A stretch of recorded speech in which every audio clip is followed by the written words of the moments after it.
Perkenalkan, namaku Dedi. Orang-orang suka memanggilku dengan sebutan singkat yaitu Ded. Usiaku 20 tahun. Suatu ketika aku pulang dari rumah sepupuku yang kebetulan dia baru melangsungkan pesta pernikahan mereka. Terkadang aku terpikir, kalau seandainya aku melewati jalan ini naik sepeda motor, sekarang aku pasti sedang menonton TV. Apalagi malam ini aku sudah niat pengen nonton bola favoritku yang ditayangkan hari ini, sambil melihat jam tanganku yang sepertinya aku sudah 2 jam lebih di tengah-tengah kemacetan. Tapi nggak mungkin juga sih, apalagi mama dan sanak saudara juga ingin ikutan menghadiri pesta pernikahan itu. Mau nggak mau aku harus naik mobil. Putih, ucap seseorang yang ada di belakang mobilku. Kayaknya dia memanggil aku nih. Dia menyebut mobilku.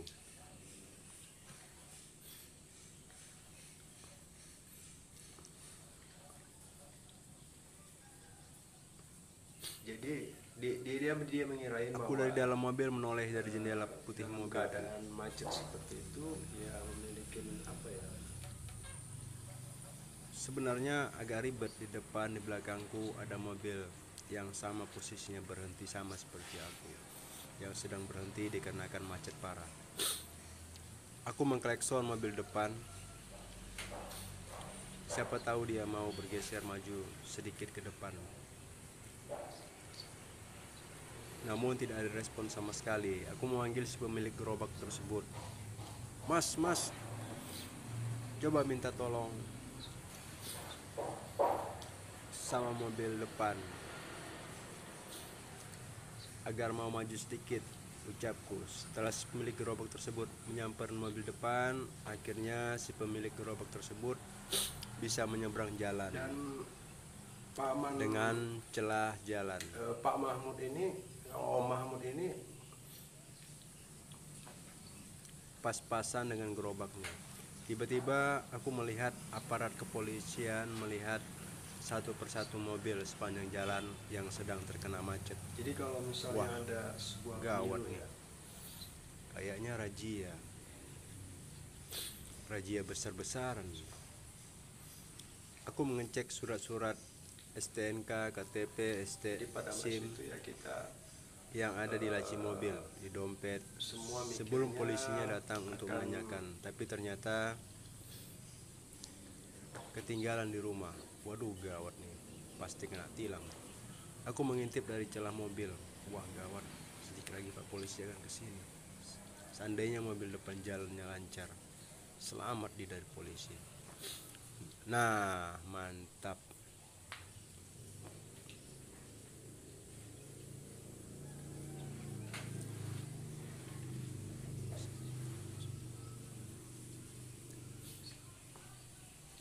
Aku terpaksa ngerem mendadak karena mobil yang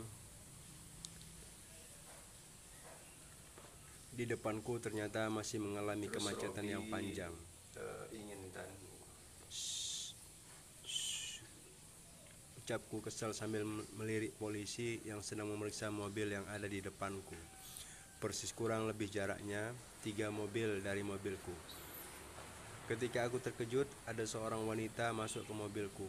Maaf, numpang sambil depan mas, sampai depan mas, ucap wanita itu sambil masukkan barang-barangnya berupa tas, koper, dan yang sepertinya semua itu sangat berat untuk dipanggul.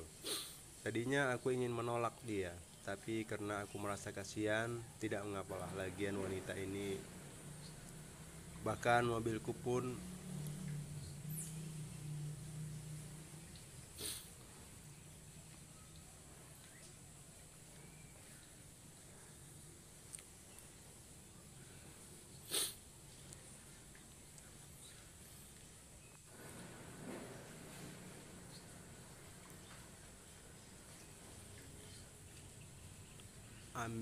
ambil nggak, ah maaf mbak, minta tolong, TP sen. Tengah-tengah kedua kaki mbak tuh, ucapku sambil menunjuk ke bawah. Hanya tersenyum. Gak apa-apa mas,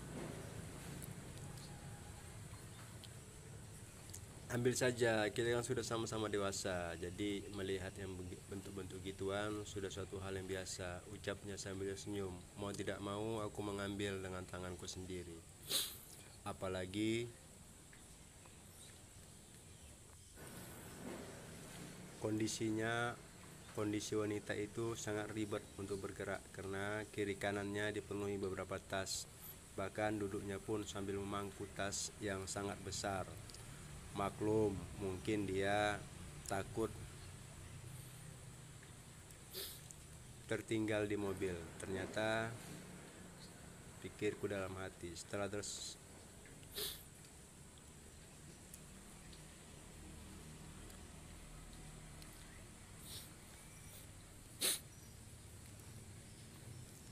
petugas sambil melirik ke sekitar mobilku, aku sempat menarik napasku yang dalam. Dan aku pikir aku akan ketilang, tetapi polisi tersebut langsung berjalan ke mobil yang ada di belakangku. Syukurlah, cuma ngontrol saja.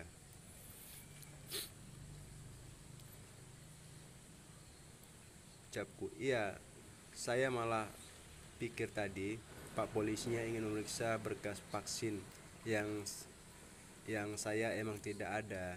Ternyata bukan.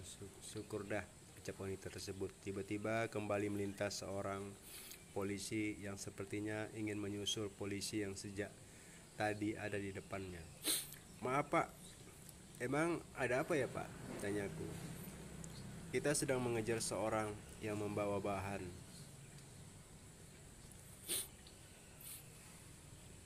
yang mungkin besar akan menggunakan untuk. Tadinya orang tersebut kita kejar dalam keadaan membawa gerobak, ucap polisi. Apakah ciri-ciri orang tersebut berambut gondrong?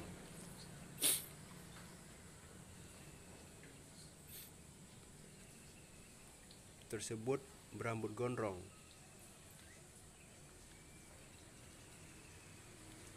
Dia larinya lewat arah sana dan tadinya dia minta agar saya memberikan jalan untuk menyeberang.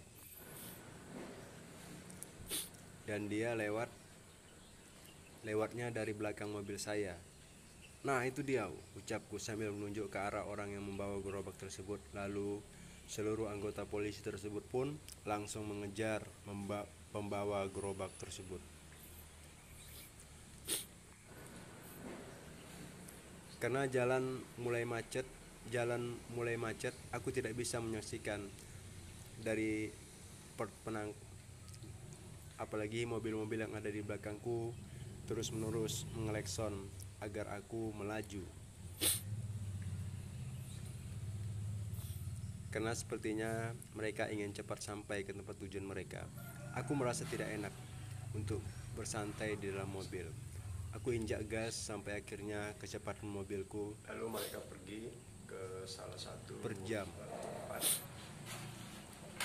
Terus di situ Jangan terlalu kencang mas, saya masih single, ucap wanita yang ada di sampingku. Tenang aja bu, saya sudah biasa kok begini.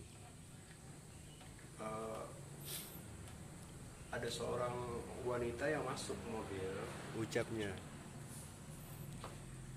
Emang kelahiran tahun berapa? Tanya bosku. Genap 20 tahun, jawab Debbie. Seumuran dong kita, saya juga genap 20 tahun. Nama aku Dedi, panggil aja Dad. Ngomong-ngomong tujuan Debbie mau kemana nih? Ucapku. Sebenarnya Debbie mau ke bandara Dad, tapi nanti turunin di pertigaan saja. Biar Debbie naik taksi aja ke bandaranya, ucap Debbie. Ntar saya antar sampai bandara aja. Jadi dia Saya lewat mengira sana bahwa apalagi di tengah-tengah dalam keadaan macet malam seperti begini itu, daerah ya, sini rawan loh, mungkin apa ya, ucapku. Handphoneku berbunyi. Siapa nih? Dalam hatiku. Aku melihat nama yang nongol di layar handphoneku. Ternyata Om Mahmud. Ya halo, ada apa Om? Om sekarang mau ke rumah kamu, ini om lagi di jalan, bisa nggak kamu jemput om? Ucap Om Mahmud. Saya lagi di luar kota om, baru ngantar mama tadi. Dan mungkin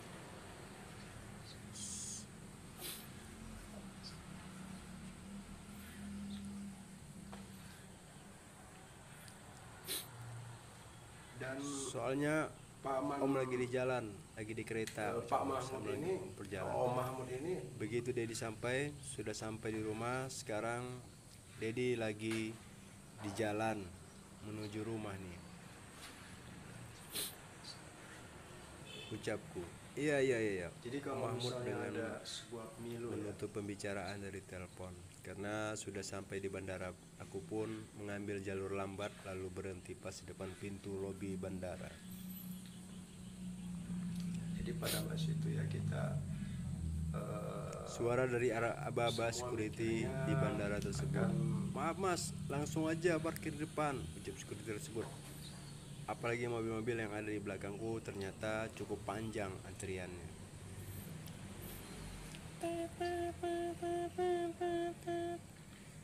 Suara desakan mobil di belakang agar aku segera jalan. Debbie langsung turun saja ya, ucap Debbie sambil tersenyum. Tiba-tiba handphone kembali berbunyi. Kling, kling, kring.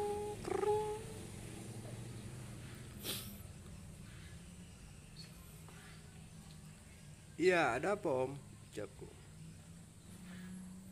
Halo, balas Om Mahmud. Sepertinya Om Mahmud tidak bisa mendengar suaraku karena Debbie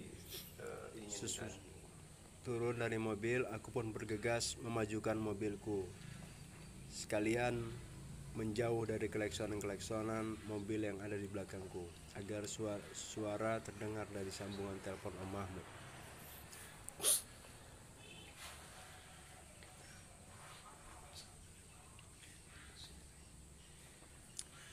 Singkat cerita, akhirnya aku sampai juga di rumah.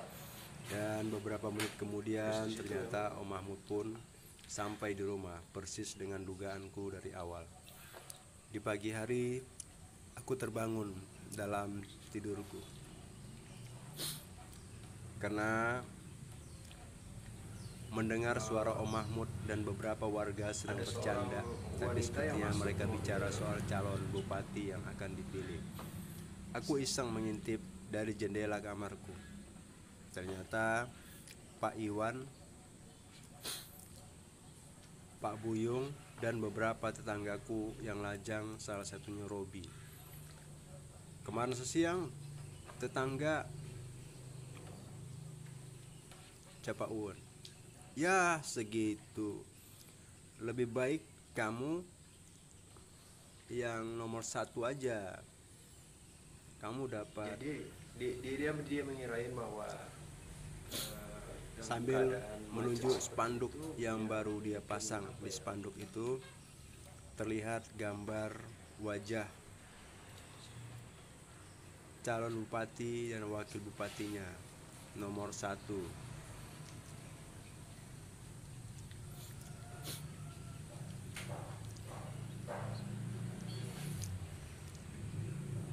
Abang adik yang menjadi calon bupati tahun ini.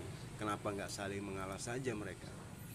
Tapi aku lebih suka dengan calon nomor 1 sih, meskipun adikan. Tapi dia lebih ramah dibanding abangnya yang calon nomor 2. Ngapain juga sih dipikirin, nonton TV aja, ucapku dalam hati. Tapi setelah aku menyalakan TV dan menyediakan minuman kopi untuk santai di depan TV sambil ngopi, tapi aku terasa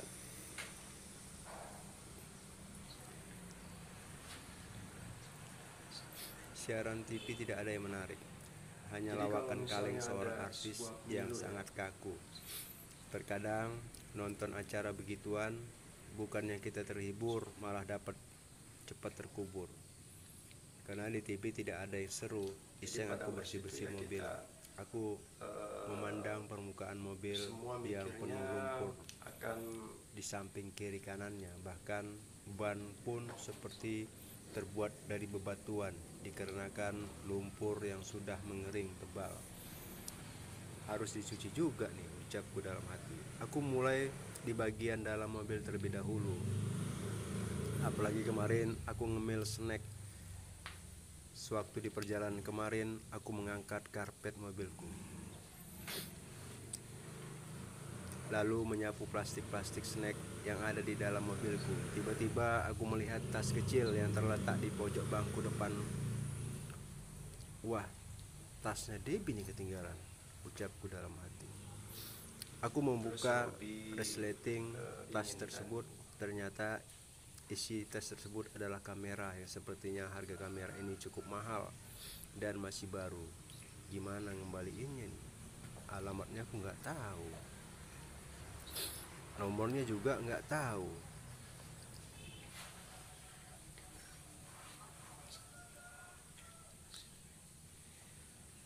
Ucap dalam hati sambil mikir. Dad, mau jalan nggak? Ucap Om Mahmud. Nggak Om, emang kenapa? Mau keluar. Mau keluar juga Om, pengen ikutan sampai depan aja, jawab Om Mahmud. Ya udah bawa aja nih mobil, sambil mengasihkan kunci mobil yang ada di tangan Om Mahmud. Ih, mantep tuh ada kamera. seorang Beli wanita berapa yang tuh masuk gituan? mobil. Ucap Om Mahmud. Punya teman Om, ketinggalan di mobil, jawabku, sambil masuk ke dalam rumah yang masih bingung untuk mengembalikan kamera tersebut. Ya udah aku simpen dulu aja di lemari, ucapku, sambil masukkan kamera tersebut ke dalam lemari kamarku lalu mengunci. Dad, ucap seorang dari luar, sepertinya suara Robi. Iya bentar, sambil berjalan ke depan. Dia mengirain bahwa dalam keadaan Ada Robi, macet seperti masuk itu, aja. dia memiliki apa ya? Duduk di luar aja sambil menarik bangku plastik yang akan dia dudukin. Lalu kami berdua duduk di teras rumah. Memang Om Mahmud ada di rumah? Tanya Robi. Baru lagi jalan. Perlu apa? Tanyaku. Biasa, kalau bahasa gaulnya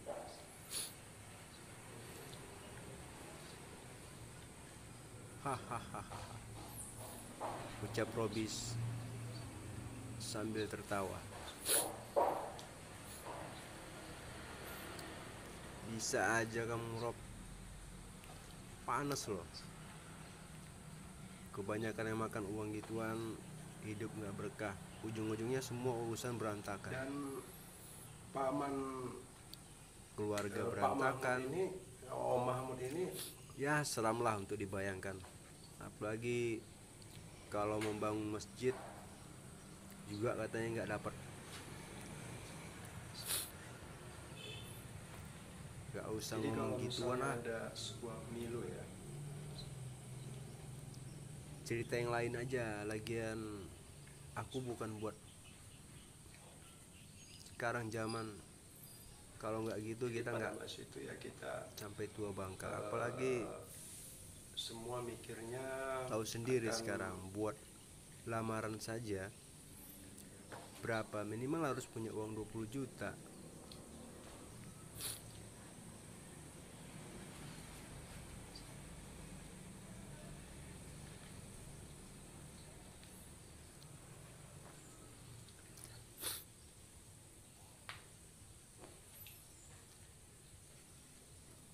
Ke dalam garasi yang lama menunggu Om Mahmud.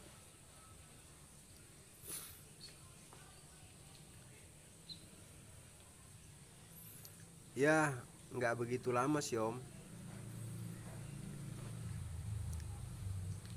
terus Robi inginkan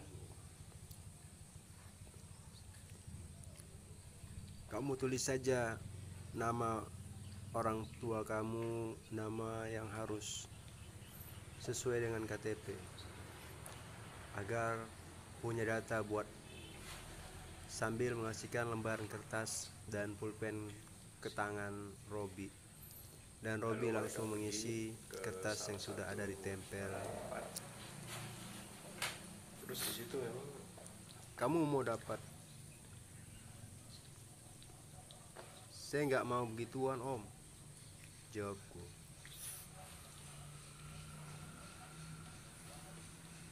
Masih kan? ada seorang wanita Sambil yang tersenyum. masuk mobil. Mungkin saja, jawabku. Sekarang di mana-mana juga caranya seperti ini, tidak ada yang bersih tanpa beginian. Iya kan Robi? Ucap Om Mahmud. Iya betul om, ucap Robi sambil mengasihkan yang sudah selesai dia isi ke tangan Om Mahmud. Lalu Om Mahmud mengeluarkan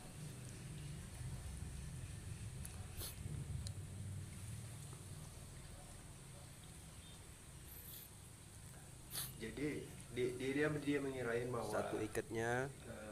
dalam keadaan macet seperti itu Gak usah percaya kok, ucap Robi sambil masukkan ke dalam kantong kresek yang besar berwarna hitam. Lalu pamitan pulang. Terima kasih om, aku balik dulu Dad, ucap Robi sambil berjalan keluar. Tiba-tiba Robi balik lagi ke rumah. Dad, pinjamin payung dong, di luar lagi gerimis, ucap Robi. Ya elah, emang gerimis aja takut air itu.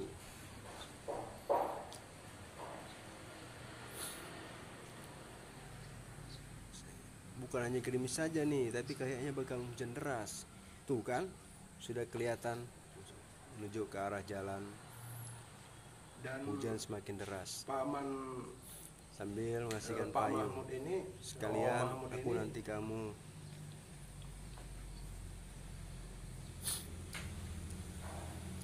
Makasih. Sambil berlari santai keluar. jadi kalau Sudah misalnya 3 jam ada lebih sebuah pemilu hujan ya, tak kunjung reda. Waktu pun sudah masuki larut malam, sehingga suasana ini membuatku larut dalam lamunan, dan aku semakin penasaran gimana jadi pada cara masa itu ya kita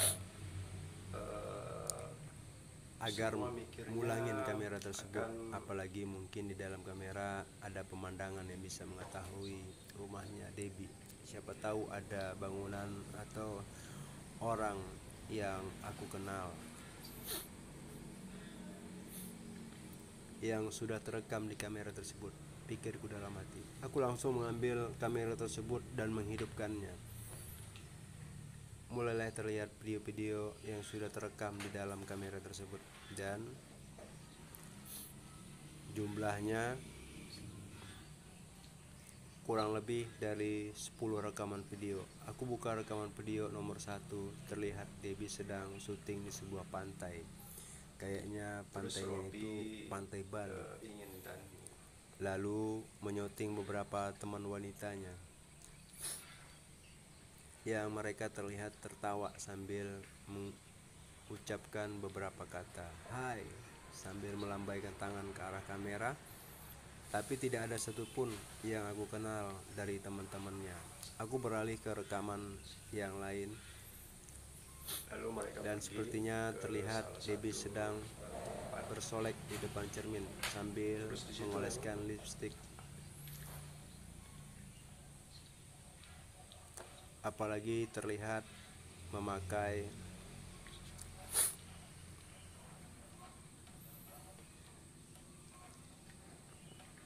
di atas, dan ada seorang wanita yang masuk mobil.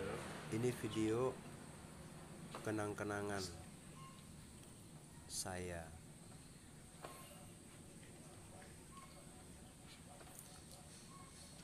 Bersama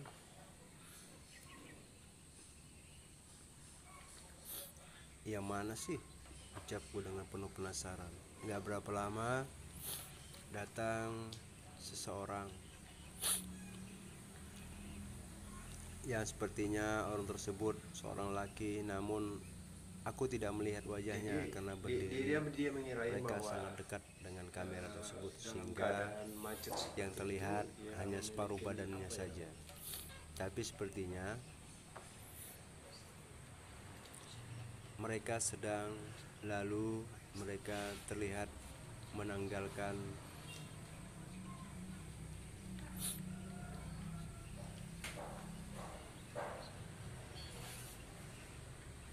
sepertinya mereka mulai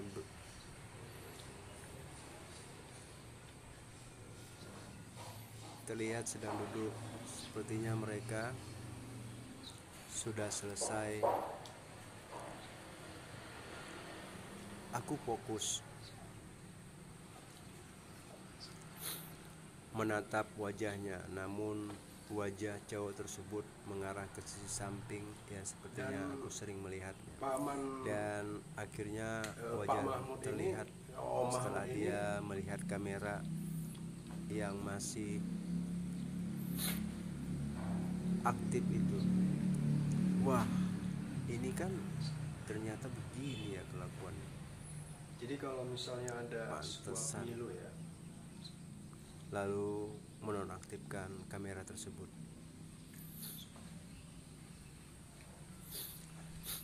Dari sejak itu aku putuskan pada masa untuk itu tidak ya kita, memilih.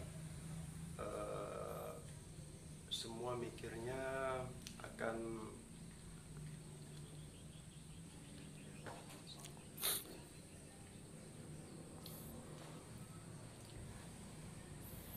Iya, sehingga wajah terlihat kemerah-merahan. Aku hanya tersenyum, seolah-olah aku terlihat gembira juga karena memenangkan. Padahal aku, tapi di sisi lain, aku harus menghargai kesuksesan Om Mahmud karena selama ini sudah menjadi impiannya sejak lama.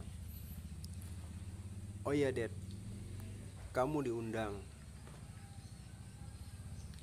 terus Robi ingin dan Hari ini dia melangsungkan pernikahan. Mau ikut nggak ke sana? Oh, mau ke sana nih, ucap sambil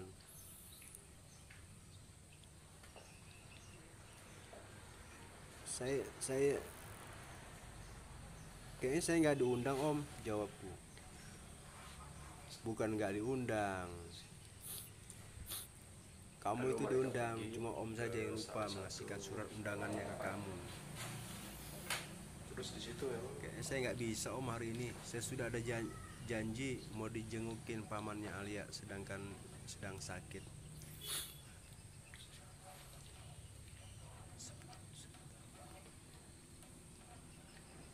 Sambil menoleh keluar, ada seorang wanita yang masuk aku ke pun mobil. memastiin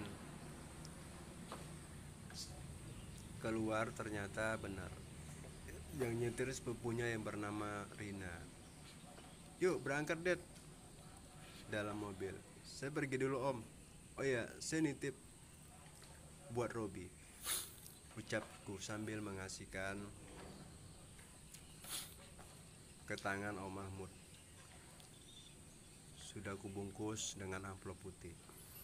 Di perjalanan pulang dari rumah sakit, Jadi kami dia bertiga mampir mengirain di salah bahwa, satu kafe favorit. dalam keadaan macet seperti itu ya Kafe di ya, favorit, kafe favorit sepupu Alia. Suasana di kafe itu terlihat sepi dan kafe ini memiliki khas yang romantis. Bunga-bunga, pepohonan, apalagi lampu-lampu yang sedikit redup di malam itu. Kami bertiga duduk di dalam salah satu pondok. Dari sekitar banyak pondok di kafe tersebut, ukurannya buat 2-4 orang. Emang di sini makanannya enak enggak? Tanya Rina. Hanya Alia. Jamin enak lah, di kafe ini ramenya. Pengunjungnya di atas jam 9 dan sekarang kan masih jam 8. Jadi kita bertiga nih penghuni pertama yang datang di kafe ini. Setelah kami mencicipi nasi gorengnya, ternyata enak. paman Bahkan Pak Mahmud saya ini, Om Mahmud ini pengen nambah satu porsi lagi. Mau nambah lagi enggak nih ya? Tanyaku. Alia pengen nyobain siomainya, jawab Alia. Saya juga, ucap Rina. Aku melambaikan tangan ke arah pelayan. di kafe tersebut untuk memesan makan tambahan. Berdering sepertinya Om Mahmud Jadi mau pada video masa itu ya callan. kita Aku menjawab video callan. semua mikirnya Om Mahmud. akan Terlihat wajah Om Mahmud di tengah-tengah keramaian. Om lagi di mana nih? Tanyaku. Sambil di pesta ini, Rob. Sambil mengarahkan handphone ke Robi dan istrinya yang sedang duduk berdua di pelaminan. Hai, halo Dad. Lagi di mana tuh? Yang di sampingmu siapa tuh? Ucap Robi. Karena ternyata Arya juga melihat video call terus Robi dengan Om Mahmud. Aku merasa mengarahkan kamera ke wajah Alia Rina sambil memperkenalkan nama mereka satu persatu, dan Alia Rina sambil melambaikan tangan mereka ke kamera HP-ku sambil tersenyum. Hai, ucap mereka. Selamat ya Rob, semoga menjadi keluarga sakinah mawaddah warahmah. Lalu mereka Amin. pergi Mudah-mudahan ke nyusul salah juga. satu tempat. Ya, ke Terus pelaminan. di situ memang Tambah Robi. Sebulan setelah video call tersebut, akhirnya aku dan Alia menikah. Di acara pernikahan kami ternyata membuat para tamu, tetangga, sanak saudara yang ada seorang wanita yang masuk mobil. hadir merasa heran. Dari awal sampai akhir acara pernikahan tidak seperti acara pernikahan pada umumnya. Karena di acara pernikahan kami dan hiburan buat para tamu undangan juga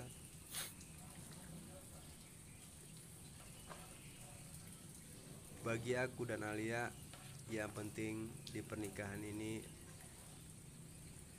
adalah saat kedua orang tua Alia menganjurkan memang seperti itu.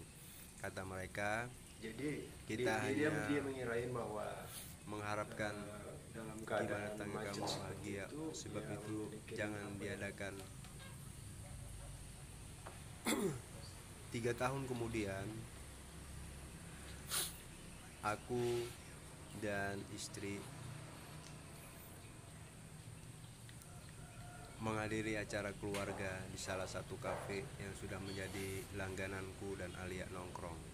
Karena suasana kafe tersebut lebih pas dibuat acara keluarga, sehingga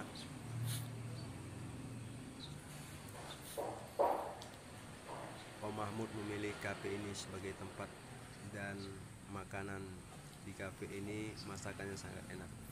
Hari ini saya lagi nyobain siomainya, tapi sepertinya Dan kurang pedas. Begitu paman- aku tuangkan sebotol, Pak ternyata Mahmud ini, saus tersebut Om Mahmud ini sudah habis. Emang Om Mahmud nih paling doyan dengan saus. Ya habis, ucap. Mas, sambil memberikan aba-aba dengan jadi kalau misalnya ada mengangkat sebuah menu botol saus yang kosong tersebut ke arah pegawai kafe itu. Tiba-tiba ada seorang laki-laki yang datang ke meja makan kami. Bajunya terlihat kotor dan ada beberapa sobekan di sisi jadi pada masa itu ya lengannya. kita semua mikirnya Dan akan- rambutnya terlihat kusut dan agak gondrong. Dari wajahnya sepertinya aku mengenalin dia. Wajahnya mirip sama Robi ya. Nggak mungkin pikir. Lalu Om Mahmud mengasihkan beberapa batang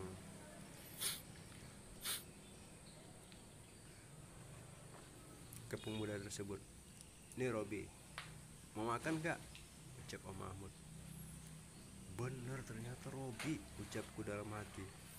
Robi menolak tawaran Om Mahmud dengan memberi isyarat dengan tangannya sambil berucap terus menerus seperti orang yang berbisik. Kasihan nih Robi, dia ini Terus sudah Robi, stres karena ditinggal ingin istrinya. Ucap Om Mahmud, emang lamarannya banyak, tidak menjamin. Apalagi aku Aku merasa kasihan melihat keadaan Robi, pikirku dalam hati. Setelah kami semua merasa jenuh santai ria di kafe tersebut, lalu kami melanjutkan berkunjung Lalu mereka pergi ke salah satu tempat. ke rumah sanak saudara yang Terus di baru situ menempati rumah barunya. Tetapi di tengah-tengah perjalanan, mobil yang kami naiki tersendat karena kerumunan orang-orang yang sedang melihat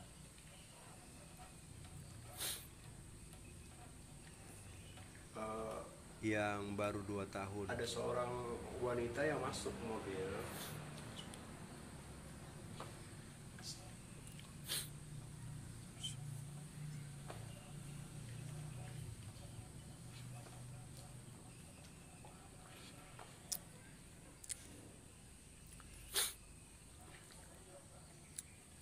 Sekian.